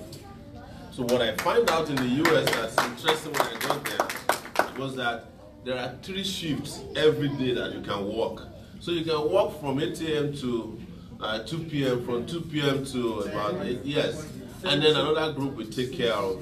And this can happen in construction, it happens here in healthcare, yes, it happens even in education. There are schools here where you can go to school at night because you work during the daytime. But if you go to Nigeria now at 7 p.m., everywhere shuts down. Likely because of insecurity and because government is not innovative enough. It's the same way they are talking in fact, if you read Buhari's speech today, you can as well change it to 1983. It's the same thing he said at that time, just change the date. It's the same things that is prevailing in the system. And most importantly, we cannot have this minimum wage that we are talking about without tying it to productivity. Otherwise, we will not be able to sustain it anyways. But when we talk about minimum wage, and the reason why we are proposing 100,000 is that minimum wage must meet living wage if you really want productivity. There is nobody, and I've said it, even a student, a high school student who can live on 18,000 naira per month. 18,000 naira in a year is not up to $600. Somebody just told me here in 2 weeks, people who are unemployed get paid $600 in 2 weeks in Australia. That is the minimum wage, annual wage of a worker that wakes up in Nigeria to go to work from 8 o'clock to 4 p.m. every day. Right? That is where their transportation is supposed to come from, feeding, healthcare. That is where they are supposed to educate their children. It's impossible. And then you then wonder why the civil service is not responsive and responsible. You cannot give somebody to build on a foundation that don't exist and you expect results to come from it. So the proposal is for a $300 minimum wage per month. At the end of the year, 300 times 12 is still nothing, but it's a starting point. And you look at it, people have said, well, maybe it's too much. It's not too much if you compare it to what these useless senators or House of Rep or even our politicians are taking home. Nigerian senators take home in a month 30 in a year. That is the salary of 2,076 workers. One senator takes home, and we are complaining about paying our workers what they deserve. So it must be tied to productivity, and we must also measure that productivity. One of the problems also with Nigeria is that a lot of people just take government work as no work. They don't arrive to work on time. When they arrive, some people bring yam to work to sell. Some people bring clothes to work to sell. It's a marketplace for not ideas or productivity, but for, it's like a supermarket. If you walk into a government office, things that need to happen immediately is that we have to automate government as well. Anybody coming to work, you must have their fingerprint at the gate so that we can trace when they left. And you can have performance, you can have KPIs done from time to time to see what is it that an average Nigerian worker does, federal worker, to justify their earning. The moment you start having that, people who cannot cope within the system will leave, and those who want to work will come in, and our system will start working. Well, the second question, Yinka, is just an encouragement. Thank you so much for that. And the third one from Obang is that the problem from inside, that we think is inside sometimes is from, it's not a problem. The thing we see outside. I've seen that happen a lot. In fact, most of the problems in Nigeria is the Nigerian government itself that is creating most of the problem. And so many of the problems you see in Nigeria are deliberately created by government officials or people who are elected into office, so that Nigeria will be seen as a place that cannot work. So, but we discover that when even someone tries to do a little bit, everybody will start clapping and wondering why it is possible. In Lagos, I was traveling around Lagos recently, and I've seen a lot of flyovers. In places where there could have been traffic, you know. I went to Ajah, there's a flyover there. But instead of the 10 that they did, or maybe 4 or 5 that they did, for exorbitant rate, we could have had 40 done about the same time. But because Lagos is owned by an individual who is always collecting and collecting, the money is not available for public service. So the governor is collecting for himself, the Jagaban of Lagos is collecting for himself, someone somewhere is collecting. Everything that needs to go to public help or assistance is rendered to individuals. So greed is what is killing Nigeria, and greed is corruption. So when people tell you corruption in Nigeria public service or public life, they are not referring to bribery alone. They are referring to a mindset that holds up any form of development, because in most cases of wickedness. That's what you're saying. And you mentioned the issue of competence. Why are we here? We have been discussing competence for 58 years. That our leaders are a bunch of incompetent people. A lot of Nigerian leaders are not competent enough to even run McDonald's, say, as managers. I'm telling you, because the McDonald's manager must manage their staff, make sure that there's delivery of food. That rack where there's the Mini Mac or Big Mac, that place, the moment it becomes empty, you will know that the manager will be fired that same day. But Nigerian leaders, the worse their performance, the better their pay. So competence is something definitely that we need, and it's the only way we can deliver on the kind of progress that we have been asking for. International collaboration, I cannot even dispute that with you. What is also sad is that a lot of international collaborators are out there to help us, but we don't want to help ourselves. So most of the time they go and come back. You know, Australia, for example, is a country that I'm aware has been trying to help Nigeria in a lot of ways, right? Not necessary to supply weapons, but when Nigerian leaders come to Australia or they come to Auckland and they discover how much they spend in hotels alone, and how they have taxis and luxurious cars parked in front of their hotel that they don't use, or when most of the people they send to conferences don't attend the conferences, but they are inside the computer stores and shutting down stores and buying things. Who wants to help you when you are not willing to help yourself? That's the thing. So who is international collaboration that you need? They can see how much you are wasting the money that is meant for development in your country. They will not take their own resources that is meant for their own people to go and help you. Are they stupid? They won't. And they can see these things transparently because you are shopping in their own stores. You are using their own international banking sectors to launder funds. So how are they going to help you when they know that each time they give you $50 million, that money is going to somehow find their way back into their banks? Because they can see it, you know, they own the banks. They can see transparently how you are stealing the monies meant for your people. And collaboration begets collaboration. When they see that on your end, you are not willing to collaborate, that is not to say, and this is important, that so many of the Western interests don't have their own agenda. They do. I live in America for 19 years. America has its own agenda. America will ruin your economy if they want something from you and you don't give it to them.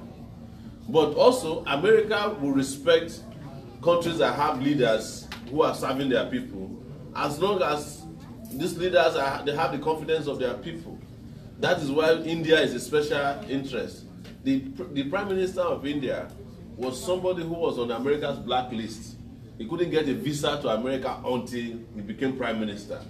But the moment he became Prime Minister and America saw that India had a new leader, a new sheriff in town, they went and begged him with a visa. Of course, now he's entitled because of diplomatic immunity to get visa. And look at what the man has done for India now. So we get competent leaders, they will respect you.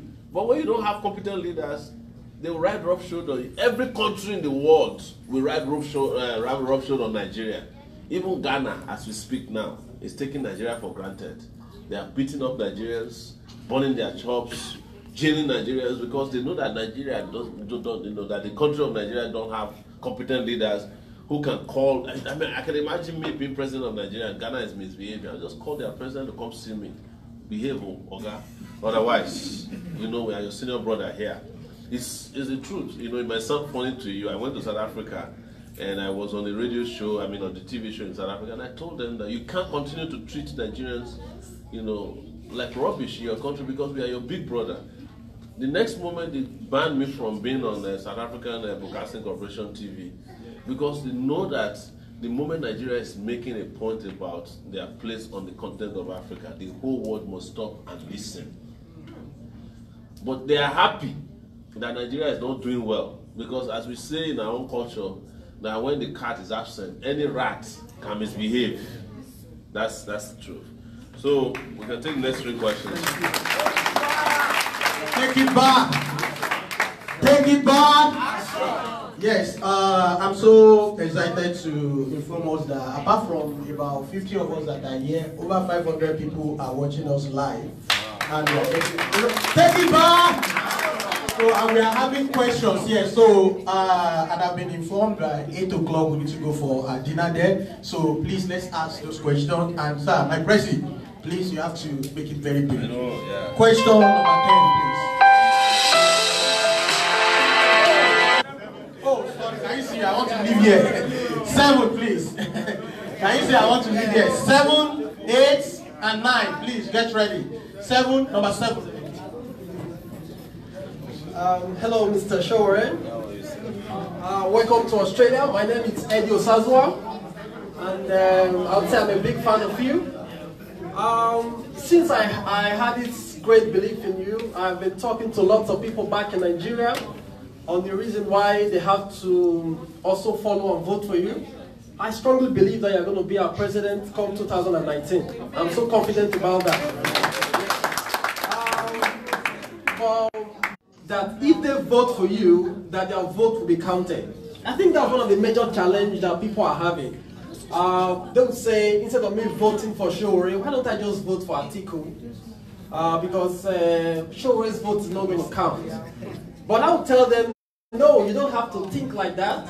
Just give your vote and just try to protect it. But since you're here, you're the one, piloting all of us. I want you to tell us, how you're going to do that. Yeah, I think that is the major question. Thank you. Number 8. Yeah, somebody said something here that women, they don't have women in Australia. So, thank God, somebody's I just read it now. Now, where are the women? My name is Folake. Thank you for what you are doing. I have 2 questions. The first one is about when you were interviewed on a channel in Nigeria and you talked about legalizing cannabis. Yes.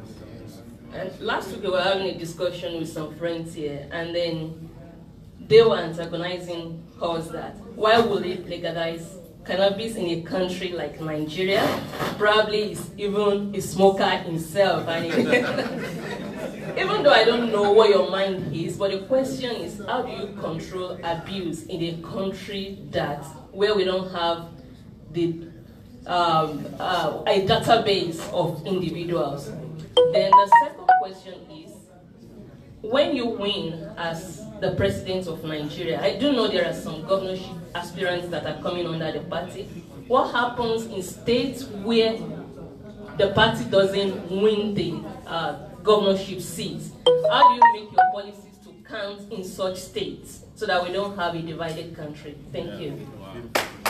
Nice one. Thank you. One of the questions that Sister Hacks has been asked online too about cannabis. Yeah. So please.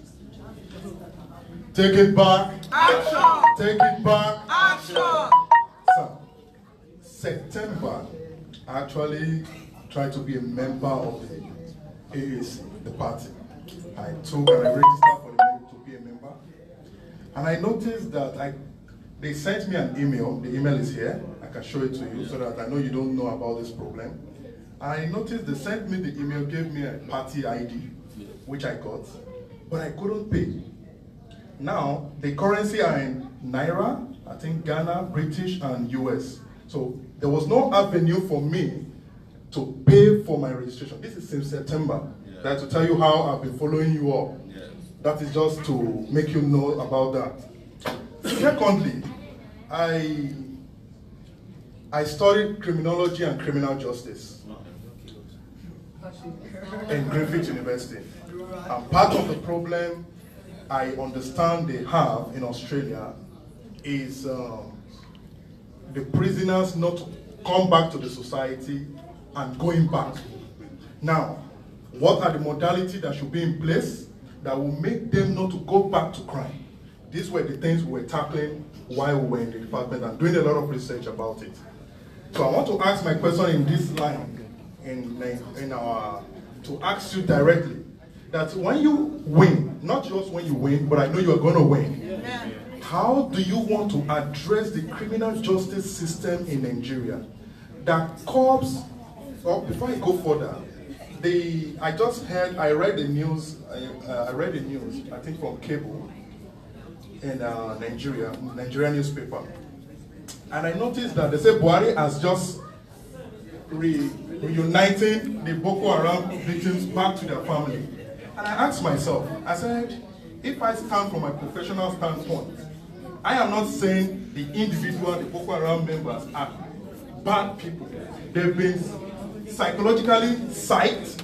Are you getting it? Now my question is, such people should go through the mental health, system where they can be reassessed.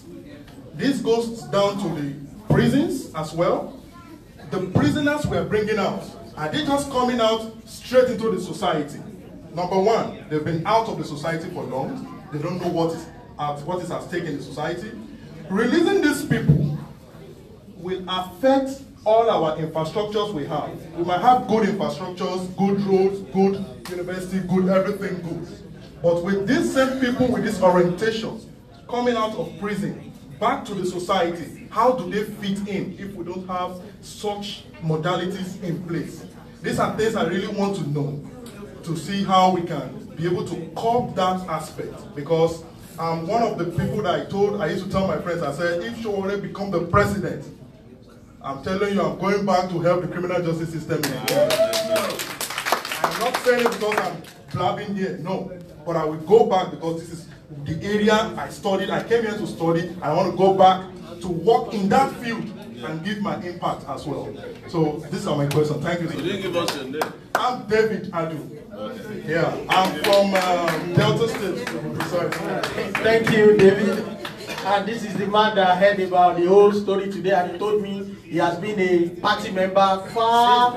I said I just got to know about the event 2 weeks ago. Say he has been following, but how come Sowore is coming to Brisbane that is not aware that he's going to cancel all his appointments? I'm happy he's here and he's here with his wife. Take it back. Please, some of us are leaving the venue, and I want to remind us again, maybe some of us are going to take a job, you are going to work, we understand all that. We understand that. Please, and please, we want to remind us about this fundraising aspect of it. Some of us, we can't go down to vote. And if you have to buy your ticket, you know how much it will take. What we are saying is, if it is your $50, your $20, your $100, as you are going out, even if you don't want to have the dinner, please see those brothers at the back.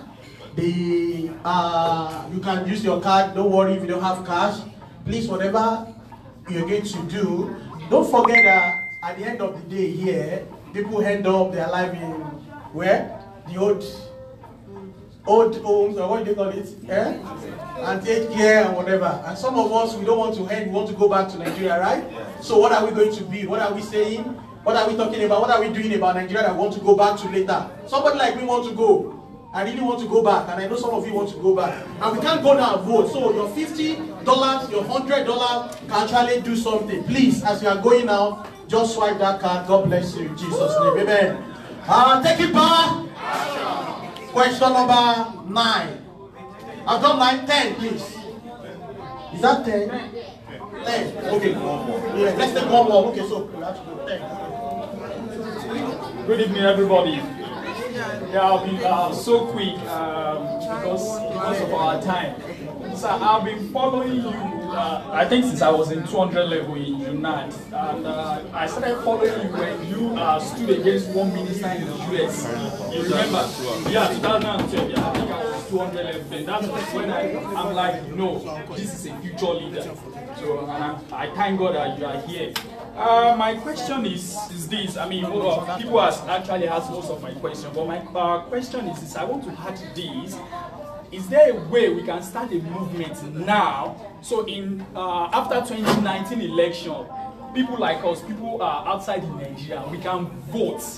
The reason why they would not want us to vote is because they can't bribe us. They can't bribe people like me. I was telling people, if any politician comes to Australia and they want to bribe me, I will sit them down, let's start negotiating from 100 million. Can you pay me 100 million?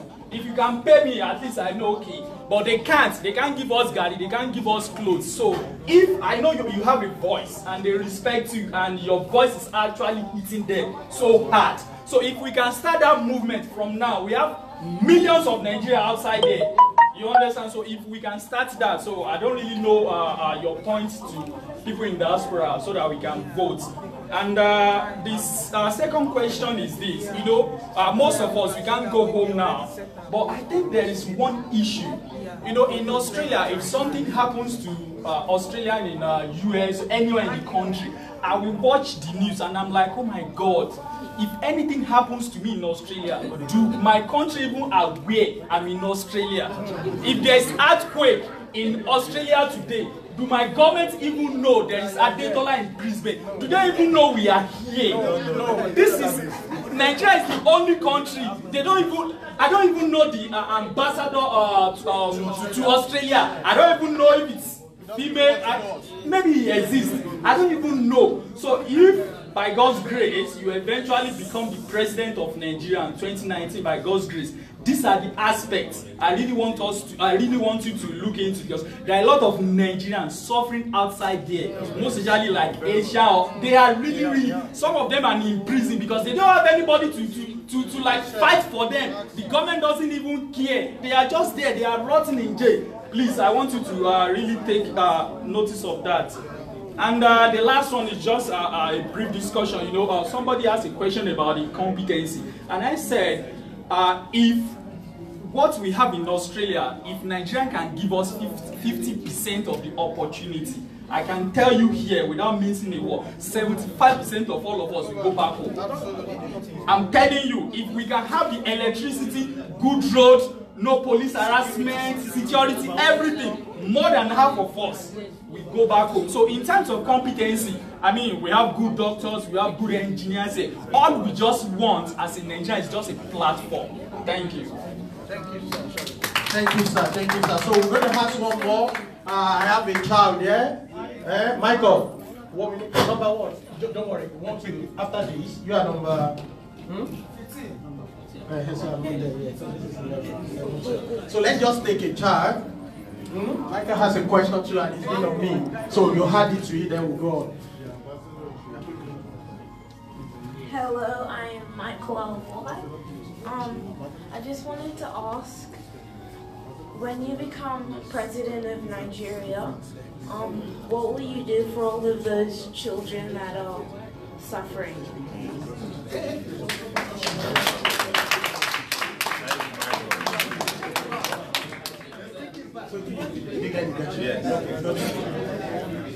Thank you so much, Michael. Please give Michael a round of applause one more time.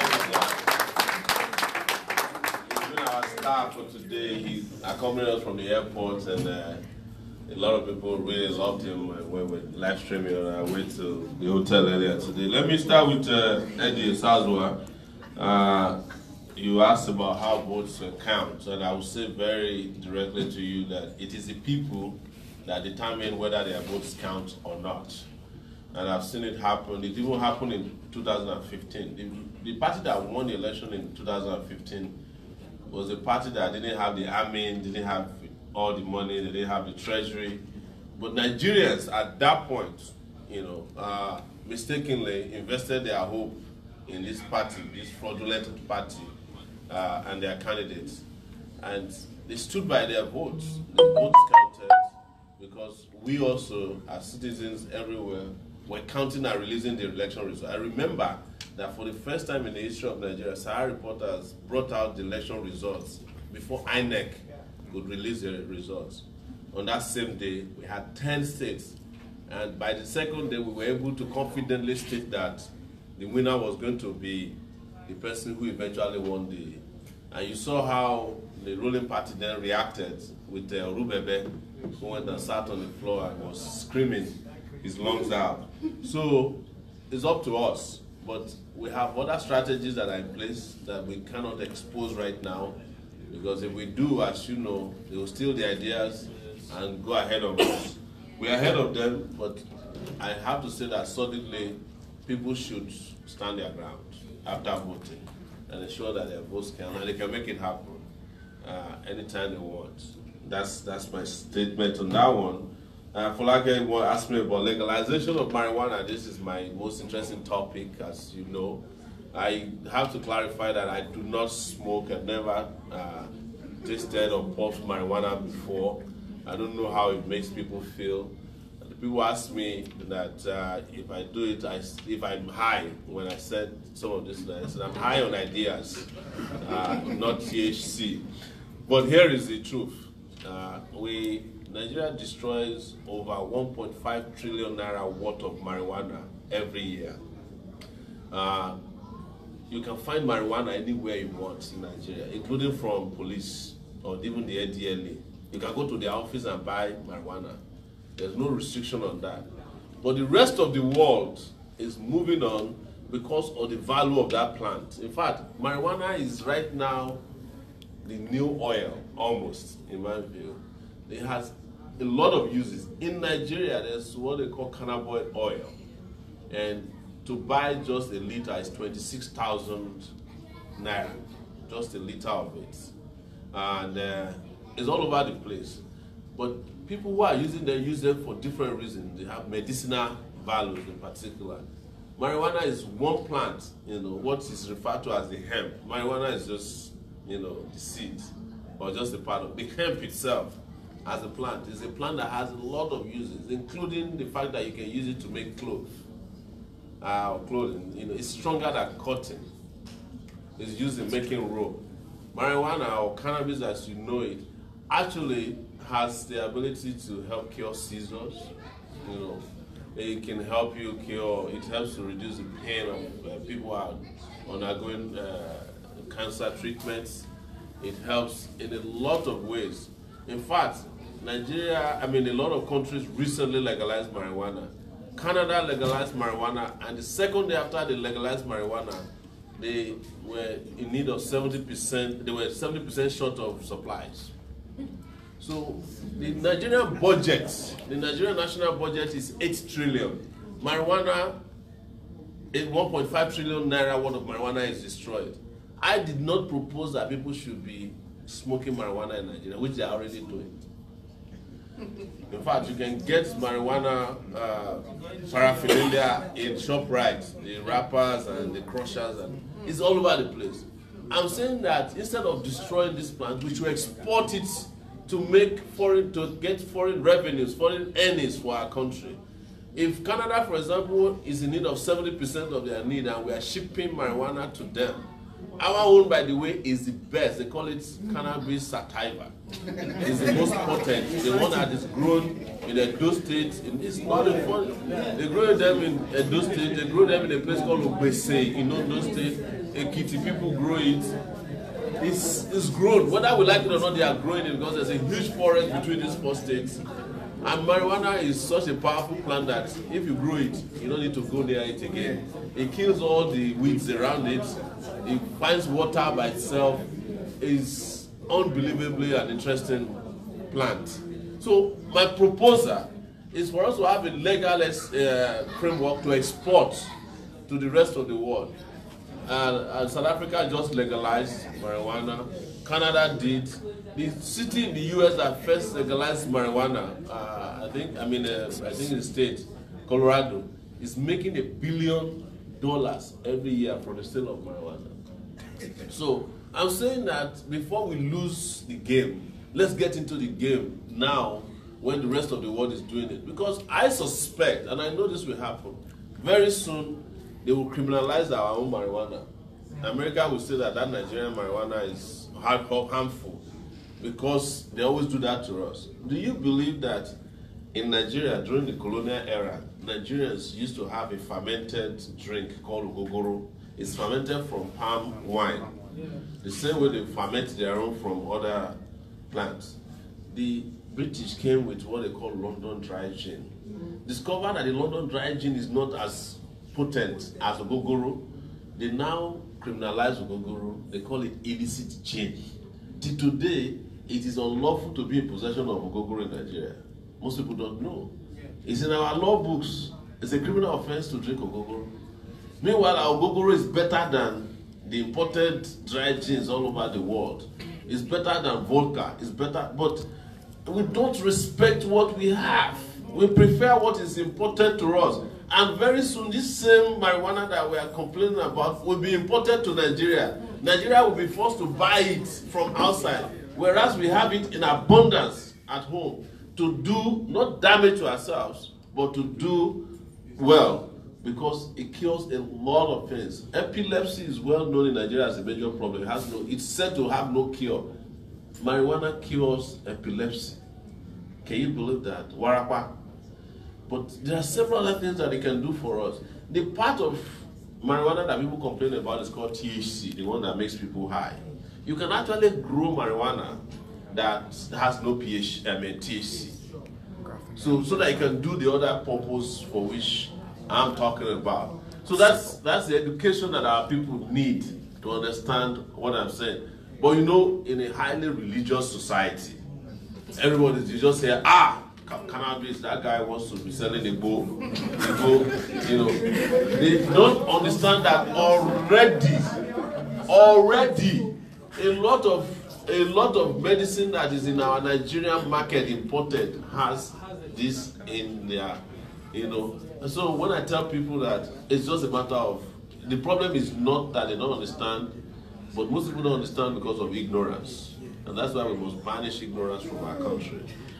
So having spent so much time talking about marijuana and convincing you that I'm not high and I don't smoke, I want to answer the issue of policies Folake asked about, that if you are not in charge of a country or a state, with your policy, of course, the Nigerian federal government can implement policies across all the states of the federation, whether they're in charge of the governor there or not. The governors rely on the federal government to get allocations, to even do their own policies. So what I'm saying is that the federal government of Nigeria, there's a lot of things you can do that can make life easy for anybody in Nigeria or everybody in Nigeria. For example, in our proposal for infrastructure, we have this interstate highway system that we want to introduce, which is to say that if you are going to any Nigerian state, every Nigerian state must be linked with the highway that is dual carriageway. It will mean that right now we have over 202,000 kilometers of highway. We will double it in less than 4 years. And that will affect every state of the federation, whether the governor is a member of your party or not. So it's up to the states to make sure that their governors act in their own interest. What we have even seen politically is that every governor that is APC is acting against the people in the country. You know, the president is APC. There are governors who are against the president, who is also a member of their party. Members of the Senate who are APC are revolting against the president. So political parties in Nigeria don't have any ideological leaning that would mean that if somebody is a member of a party, he will act in the interest of even the constitution or the manifesto of the party. But in our own case, we are going to help the Nigerian people, and that is what we are going to do, whether the governor is from our party or not. September, yes, my brother here, Ado, asked, he said you are trying to register. When we registered, the party didn't have the integration of the payment system. If you go back now, you can still pay. I think it's been rectified. If not, I will ask, is there a way to start the movement for diaspora voting? The biggest, you don't even need a movement, just vote for Sowore. I will bring diaspora voting the second day after I'm elected.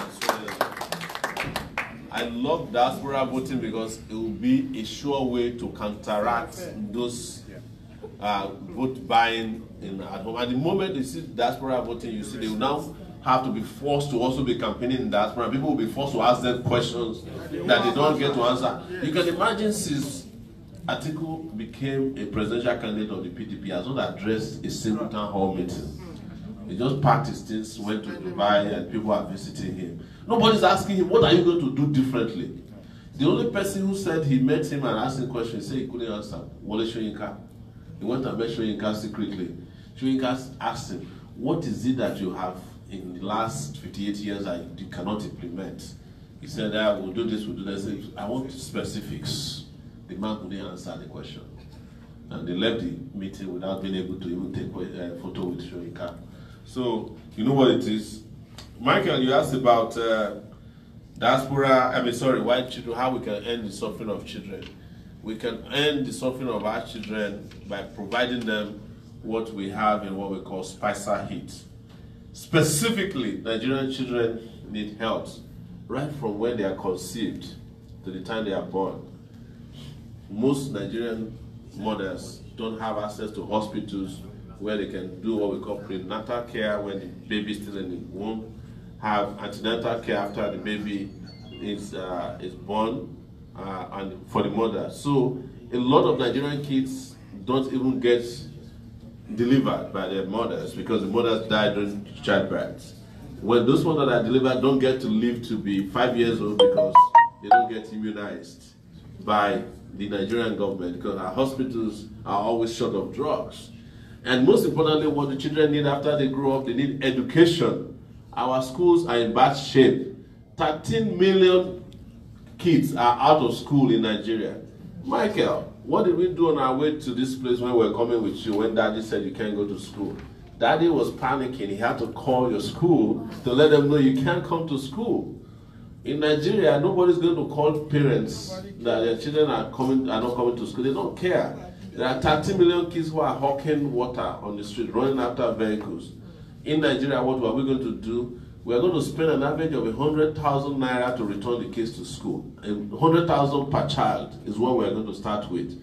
And that will take them back to school. It's not going to be given to the child. It's going to be used to hire teachers to develop the schools so that we can also criminalize not sending children to school. So that the teachers and the administrators of the schools can also call parents, why have you not sent your children to school? I live in the US. If my child don't show up in school in one day, police will come to my house. Where's your daughter? Where's your son? Why didn't they show up in school?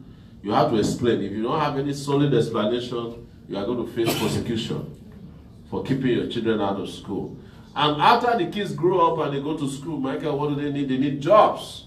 We want to provide 5 million jobs for people who are graduating out of college so that they can live great lives too and can have their own kids, can go on vacation, and they can do things that you take for granted here. And our children need power, electricity, right? They call it light in Nigeria, so that they can do homework at night. Right now, a lot of kids go to bed without being able. I grew up doing homework with a not lantern. You guys have lantern. You are rich. We have one that has a wick, and you dip it in the kerosene and it pops out of somewhere, and you light it up, and it's going directly, the flames, and it's going directly into your nose. So when you wake up the next day, the job of your mom is first of all to clean the chimney in your nose and remove all the charcoal in it before you can go to school. That is how I grew up. You guys take that for granted over here, and our kids need that. So I've been told that we will continue answering the question during dinner. So I'm so sorry for those of you who have questions that we can't get to them. Thank you. No, thank you, Michael. Thank you so much. We'll continue, and for those of you who didn't get your questions answered here, we will answer them as we are here, even in Australia. We have another event at the school tomorrow, at the college here, University Security. You can come to QT. You can also ask us questions on the internet, by the way. People ask, we do live streaming all the time. You can ask your questions, or you can write me the questions so that when I'm on the next broadcast, I can answer your questions. Thank you so much for coming, Brisbane. I really, really love this. And we're proud of you. We're proud of you. We'll make Brisbane one of our sister cities where we go back to, when we get sworn in Nigeria next year, so that we can replicate what we found here in a Nigerian city. That's one of the things I want to do, is to have cities, because a lot of cities, and this is very important, who are also, apart from governments, who are willing to assist sister cities in terms of technological know-how, provide infrastructure. There are cities who want to give hospital equipment from their cities to a similar city in Nigeria. But you know, Nigerian leaders, they get the hospital equipment, they divert it to create their own personal hospitals. And that's the end of the story.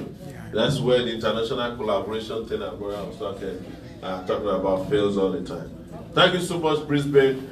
Have a good night as we go to dinner. Those of you who are not going to come to dinner, buy me dinner. I'll take all the food. Thank you. Thank you. So please, for those of us that have this, if you don't have, please meet those brothers, two of them at the gate there, and let's go over. We'll continue with the questions. I know some of us will still want to have a chat with Sowore. He's here after dinner, so please let's move the dinner. The restaurant is at the other side there. If you don't have this, please see them at the entrance there. See them at the entrance. You want to take photo, you want to take everything, it's going to be after the dinner. After the dinner, please. We already become a president. So it's not going to be easy to see the president. This is the first presidential candidate and whoever comes photo, everything after. Let's go to the restaurant, please. You can bend it, you can bend it. Yeah, just my president is going to be after the dinner. Let me take the one I want to take. Our food. Line up, all of us will line up. Let's go and take. Let's go for the dinner, please.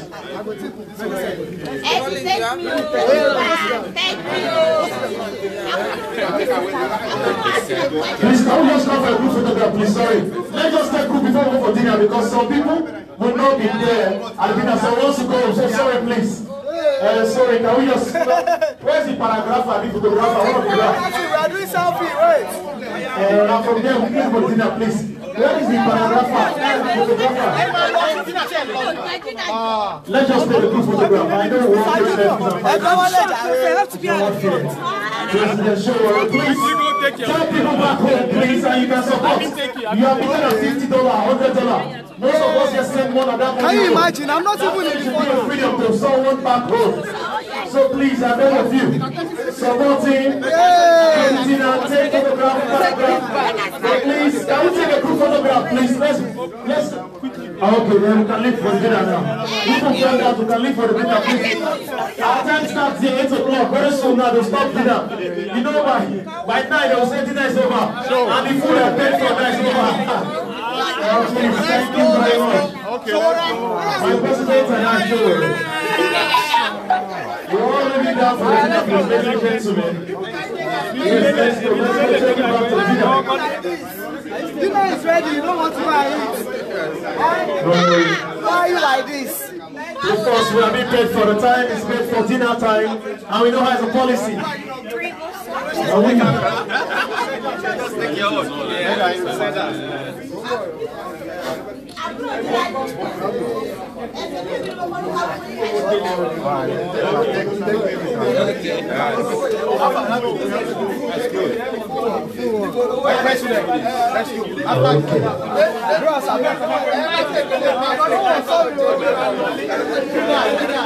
There will be a lot ready. Time after dinner, please. Take it back. Take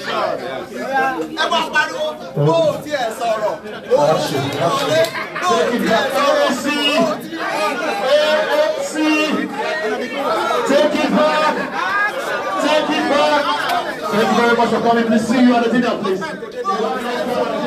Please make sure